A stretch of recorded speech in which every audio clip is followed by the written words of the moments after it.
ഇന്ന് സെപ്റ്റംബർ 28 കൊൽക്കത്തയിലെ ഹജ്ജ് ഹൗസിലെ പ്രവേശന കവാടത്തിലാണ് ഞാനുള്ളത്. എനിക്ക് പിറകിൽ ഒരുപാട് ആളുകളെ നമുക്ക് കാണാൻ സാധിക്കും. ഇവർ പ്രതിനിധി സമ്മേളനമാണ് ഇന്നിവിടെ നടക്കാൻ പോകുന്നത്. അതിൻ്റെ രജിസ്ട്രേഷൻ നടപടികൾ ആരംഭിച്ചു കഴിഞ്ഞിട്ടുണ്ട്. ഏകദേശം കാശ്മീർ മുതൽ കേരളം വരെയുള്ള സംസ്ഥാനങ്ങളിൽ നിന്നും പല സംസ്ഥാനങ്ങളിൽ നിന്നുമുള്ള പ്രതിനിധികൾ ഇന്ന് ഇവിടെ എത്തും. ഏകദേശം 300ഓളം പേരുടെ ഒരു ക്യാമ്പാണ് ഇന്ന് പ്രതിനിധി സമ്മേളനത്തിൽ നടക്കുന്നത്. അതിൻ്റെ തയ്യാറെടുപ്പുകളെല്ലാം ഒരു ഭാഗത്ത് നടന്നു കഴിഞ്ഞിട്ടുണ്ട്. അതിൻ്റെ രജിസ്ട്രേഷൻ നടപടികൾ ആരംഭിച്ചു കഴിഞ്ഞിട്ടുണ്ട്. നമുക്ക് ഈ പരിപാടിയുടെ സംഘാടക സമിതിയുടെ വർക്കിംഗ് കൺവീനർ, ഈ പ്രോഗ്രാം കൊൽക്കത്തയിൽ ഞാൻ കഴിഞ്ഞ ദിവസങ്ങളിലൊക്കെ വ്യക്തമാക്കിയിരുന്നൊരു കാര്യം, ഡൽഹിയിലും ചെന്നൈയിലും മുംബൈയിലുമൊക്കെ സംഘടിപ്പിച്ച പോലെയല്ല, ഇത് 5ാമത്തെ നാഷണൽ ഡെലിഗേറ്റ്സ് മീറ്റാണ്. അതുകൊണ്ട് തന്നെ അവിടെ സംഘടിപ്പിച്ച പോലെ അത്ര തന്നെ ആളുകളുടെ ആക്സസ് ലഭ്യമാകാത്ത ഒരു സ്ഥലമാണ്. പക്ഷേ എങ്കിൽ പോലും ലഭ്യമാകുന്ന സ്ഥലം കൂടിയാണ്. അതെങ്ങനെയെന്ന് മൻസൂർ ഉദവി, ഈ നാഷണൽ കോൺഫറൻസിൻ്റെ സംഘാടക സമിതിയുടെ വർക്കിംഗ് കൺവീനറാണ്, മൻസൂർ ഉദവി എന്ന് പറയും. ഉദവി, നമ്മളിവിടെ ഞാൻ ഇന്നലെ മുതൽ പറഞ്ഞുകൊണ്ടിരിക്കുന്നൊരു കാര്യം, മറ്റ് സ്ഥലങ്ങളിൽ നിന്നൊക്കെ വ്യത്യസ്തമായിട്ട് ഇവിടെ നമുക്ക് അവൈലബിലിറ്റി കുറവുണ്ട്. പക്ഷേ എങ്കിൽ പോലും ആളുകളുണ്ട് താനും. സാധാരണഗതിയിൽ മറ്റിടങ്ങളിലൊക്കെ മലയാളികൾ അവിടെ ജോലി ചെയ്യുന്ന ആളുകളായിട്ടും പഠിക്കുന്ന ആളുകളായിട്ടും ഒക്കെ ഒരുപാടുണ്ട്. ഇവിടുത്തെ സംഘാടനം കാര്യങ്ങളൊക്കെ എങ്ങനെയാണ്?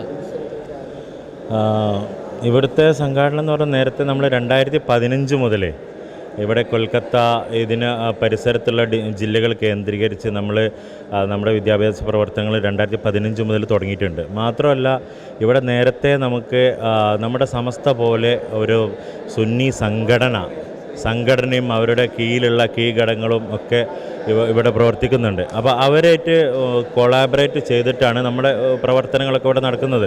അപ്പോൾ സ്വാഭാവികമായിട്ടും നമ്മുടെ ഓരോ സമസ്തയുടെയും SKSFൻ്റെയും ദാറുൽ ഹുദ, ഹാദിയ, ഇവരൊക്കെ ഏത് പ്രവർത്തനങ്ങൾ വന്നാലും ഇവിടുത്തെ ലോക്കൽസ്, അതായത് ഇവിടുത്തെ സംഘടനയുടെ ഫോളോവേഴ്സ് നമ്മൾ എല്ലാ തരത്തിലും നമ്മോട് സപ്പോർട്ട് ചെയ്യുന്നുണ്ട്, നമ്മളോട് സഹകരിക്കുന്നുണ്ട്.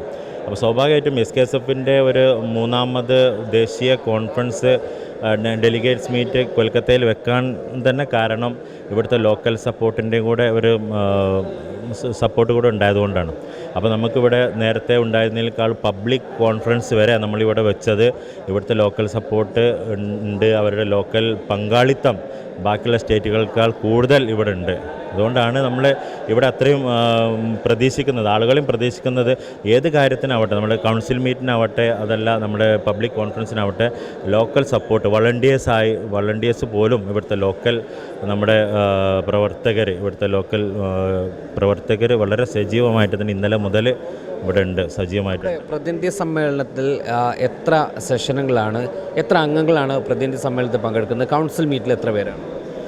പ്രതിനിധി സമ്മേളനത്തിൽ ടോട്ടൽ 300 പേരാണ് പങ്കെടുക്കുന്നത്. അതിൽ നമ്മുടെ നാഷണൽ കമ്മിറ്റി, അതുപോലെ തന്നെ സ്റ്റേറ്റ് സെക്രട്ടേറിയറ്റ് അടക്കം, അതുപോലെ മറ്റു സ്റ്റേറ്റുകളിൽ നിന്നുള്ള പ്രതിനിധികളടക്കം, president, secretary, treasurer, working secretary, ഇങ്ങനെ 4 പേരാണ് മറ്റു സ്റ്റേറ്റുകളിൽ നിന്ന് വന്നിട്ടുള്ളത്. അവരടക്കം ഒരു 150 പേരാണുള്ളത്. പിന്നെ വരുന്നത് നമ്മുടെ ബംഗാളിൽ നിന്നുള്ള ദാറുൽ ഹുദ കേന്ദ്രീകരിച്ചുള്ള സ്റ്റുഡൻസ്, അതുപോലെ തന്നെ നമ്മുടെ നേരത്തെ പറഞ്ഞ ഇവിടുത്തെ സംഘടന അനുയായി അവിടുത്തെ സ്റ്റുഡൻസ്, പിന്നെ ഹാദിയയുമായി ബന്ധപ്പെട്ട ഇവിടുത്തെ പ്രവർത്തകർ, അവരൊക്കെ കൂടിയിട്ടാണ് 300 പേര് നമ്മുടെ ഡെലിഗേറ്റ്സ് മീറ്റ്സിൽ പങ്കെടുക്കുന്നത്. എത്ര സംസ്ഥാനങ്ങളിലുള്ള ആളുകളാണ് പങ്കെടുക്കുന്നത്? ഇപ്പം നിലവിൽ നമുക്ക് 17 സംസ്ഥാനങ്ങളിൽ നിന്നുള്ള പ്രതിനിധികൾ പങ്കെടുക്കുന്നുണ്ട്. അന്തമാൻ, ലക്ഷദ്വീപ് അടക്കം 17 സംസ്ഥാനങ്ങളിൽ നിന്നുള്ള പ്രതിനിധികൾ പങ്കെടുക്കുന്നുണ്ട്. ഈ സമ്മേളനത്തോടു കൂടി 17 സംസ്ഥാനങ്ങളിലേക്കും നമുക്ക് SKSFന് ഏത് രീതിയിൽ കടന്നു ചെല്ലാൻ സാധിക്കും? നേരത്തെ നമ്മൾ കഴിഞ്ഞ വർഷം മുതലേ 14 സംസ്ഥാനങ്ങളിൽ കമ്മിറ്റി രൂപീകരിച്ചിട്ടുണ്ട്. പക്ഷെ അവർക്ക് ഒരു നേരത്തെ പ്രയർ എക്സ്പീരിയൻസ് ഇല്ലായിരുന്നു.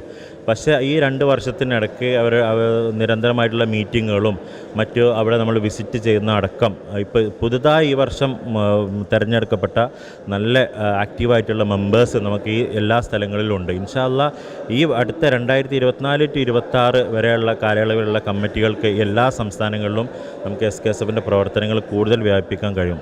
ഇൻഷാ അല്ലാഹ്. ഇതായിരുന്നാലും അതാണ് മൻസൂർ ഉദവിയുടെ വാക്കുകൾ. അത് വളരെ ശുഭ പ്രതീക്ഷ നൽകുന്ന ഒന്നാണ്. നമുക്കിവിടെ കാണാൻ കഴിയുന്നത് പോലെ തന്നെ നിരവധി സംസ്ഥാനങ്ങളിൽ നിന്ന് വന്ന ആളുകൾ ഇവിടെ രജിസ്ട്രേഷൻ നടപടികൾ പൂർത്തീകരിച്ച് സമ്മേളന നടപടികളിലേക്ക് കടക്കുകയാണ്. അതിന് ഇനി അല്പസമയം മാത്രമാണ് ബാക്കിയുള്ളത്.